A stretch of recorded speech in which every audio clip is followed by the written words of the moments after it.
أحسن الله إليكم ونفع بما قلتم. هذه السائلة تقول: شيخنا الكريم، ما هي صفة النقاب الشرعي الصحيح؟ النقاب هو النقب، الفتحة في غطاء الوجه. النقب الذي هو الخرق اليسير في غطاء الوجه بقدر العين، بقدر العين.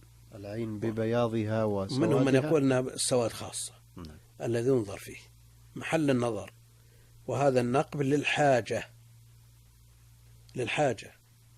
وهل يقتصر على الواحدة إحدى العينين كما جاء بعض السلف، أو لا مانع من إظهار نقب في العينين كلتيهما.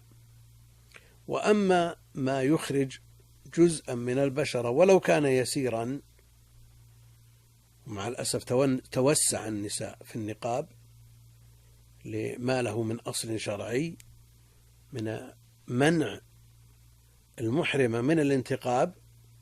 مفهومه أن غير المحرمة تنتقب، لكن النقاب الشرعي الجائز، لأن الأصل تغطية جميع الوجه، وما جاء على خلاف الأصل للحاجة فالحاجة تقدر بقدرها، وما زاد عليه يرجع إلى المحظور. فالزيادة على نقب العين بقدرها وإخراج جزء من البشرة ولو كان يسيرا هو سفور. والتوسع الموجود عند النساء لا شك أنه غير مرضي، بل هو عين الفتنة، والله المستعان.